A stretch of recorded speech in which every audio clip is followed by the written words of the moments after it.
Bonjour, nous allons traiter aujourd'hui d'un sujet qui revient assez régulièrement dans les questionnements que vous adressez à votre section départementale. Je veux nommer le thème de l'hospitalisation. Nous allons tenter d'évoquer avec vous la démarche, les niveaux de prise en charge, ce qui peut vous rester à charge, les contacts utiles et, d'une manière ou d'une autre, comment retrouver ces informations essentielles. Tout d'abord, la démarche. Comment s'y prendre lorsque l'on apprend que l'on doit se faire opérer? En fait, c'est quelque chose qui, bien heureusement, ne se produit que très rarement dans une vie. Il n'empêche que lorsque cela survient, c'est toujours délicat à appréhender. Le transport sanitaire est une partie importante à bien connaître tant la réglementation est particulière. On distingue deux types de transports. Les transports de moins de 150 km. 150 km s'entendent entre le lieu de résidence de la personne et le lieu de l'hospitalisation. Dans ce cas-là, c'est le cas le plus simple. Il suffit de demander une prescription médicale de transport à son médecin traitant. Celui-ci donc rédigera cette prescription. Il suffira le moment venu de la remettre à la personne qui se sera chargée de votre transport sanitaire. Et à partir de là, le transporteur se chargera des formalités en direction de votre caisse de sécurité sociale, la MGEN en l'occurrence.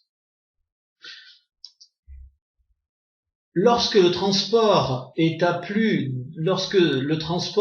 au-delà de 150 km, il convient toujours de s'adresser à son médecin traitant pour une prescription, mais celui-ci ne se contentera pas d'une prescription, il rédigera également une demande d'entente préalable. Cette demande d'entente préalable sera à confier à la MGEN, à votre section départementale, qui se chargera de son transfert vers le médecin conseil de la caisse primaire d'assurance maladie.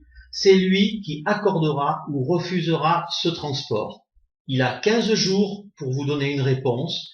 Si, au-delà de ce délai de 15 jours, la demande d'entente préalable est réputée accordée. Il convient d'être vigilant sur le fait que la demande de prescription à effectuer par le médecin traitant doit toujours avoir lieu avant le transport. Un autre point qui interpelle souvent, c'est la question des dépassements d'honoraires. Dépassement d'honoraires de l'anesthésiste, supplément d'honoraires du chirurgien.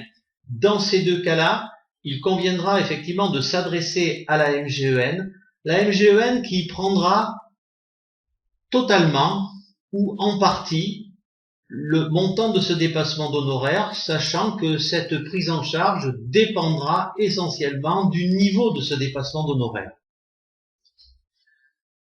Autre point, la chambre particulière. On distingue deux cas de figure. Le plus répandu, c'est celui qui découle de l'exigence du patient. Il faut que vous sachiez que nous avons des contacts avec l'ensemble des établissements de manière à trouver un accord conventionnel sur le montant de la chambre particulière. Dans un autre cas, pour nécessité médicale, à ce moment-là, ce problème ne se pose plus puisque la prise en charge a lieu dans le cadre de l'hospitalisation. Il faut savoir que ce cas de figure est mentionné simplement pour mémoire parce que c'est quelque chose qui se présente très très rarement. Un autre point, les frais d'accompagnant. Il faut savoir que lorsque un jeune de moins de 16 ans est hospitalisé, lorsqu'un aîné de plus de 70 ans est hospitalisé, lorsqu'une personne en situation de handicap est hospitalisée, il y a la possibilité que les accompagnants soient hébergés dans la chambre et puissent prendre leur repas avec la personne hospitalisée. L'aide aux tâches ménagères est importante. Je vous dirais que il est quasiment indispensable de se renseigner sur les modalités de votre retour à domicile dès lors que vous vous apprêtez à entrer en hospitalisation ou dès les tout premiers jours de l'hospitalisation. Il suffit d'interroger la MGEN sur l'aide qui peut vous être apportée. En règle générale, il s'agit d'une aide aux tâches ménagères. Lors de votre sortie, il suffira alors de contacter une association partenaire de la MGEN. Cette association partenaire vous enverra à votre domicile un professionnel qui se chargera d'évaluer avec vous le niveau de votre besoin. Concernant la prise en charge en cas d'hospitalisation, en règle générale, est à 100%. Cette prise en charge comprend la participation forfaitaire de 18 €, le ticket modérateur, le cas échéant. La plupart du temps, l'intervention est d'un coefficient suffisant qui permet de toute façon sa prise en charge à 100%. Également, le forfait journalier. Le forfait journalier également de 18 € qui est une contribution qui est demandée à l'adhérent chaque jour de son hospitalisation. Ce forfait journalier est pris en charge par la MGEN sans limitation de durée. Sous certaines conditions, vous allez devoir vous adresser à votre section départementale, si je résume, concernant les dépassements d'honoraires, comme je vous l'ai dit, en fonction du niveau du dépassement. Concernant la chambre particulière, il peut y avoir un écart entre le montant remboursé statutairement par la MGEN et le tarif négocié auprès des établissements de santé. Il sera important de vous renseigner sur le montant de ce reste à charge et sur l'existence même d'une convention.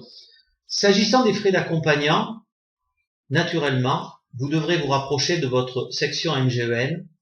Concernant l'aide aux tâches ménagères, il en ira de même.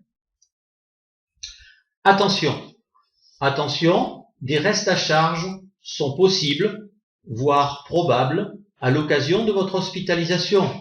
Les frais de téléphone, la télévision, la mise à disposition du Wi-Fi, le parking.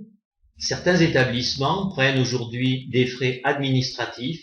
Toutes ces dépenses ne seront pas prises en charge par la MGEN, autant vaut le savoir avant d'être hospitalisé. Concernant les contacts utiles, nous avons des conventions globales avec le centre hospitalier de Brive, avec le centre hospitalier de Tulle et le centre hospitalier d'Ussel, avec la clinique des Cèdres, également avec la clinique Saint-Germain. Vous pouvez toujours nous contacter au 36 76, soit en nous rejoignant 4 boulevard Pierre Brossolette au sein de nos locaux, soit sur votre espace personnel sur le site mgen.fr. Si vous vous rendez à nos locaux, sachez que nous sommes ouverts, la section est ouverte, est à votre disposition, le lundi de 10 h à 17 h 30 et du mardi au vendredi de 9 h à 17 h 30, seulement jusqu'à 16 h 30 pendant les vacances scolaires. Et nous avons également un petit site que nous vous invitons à consulter, mgen19.fr. Comment retrouver ces informations?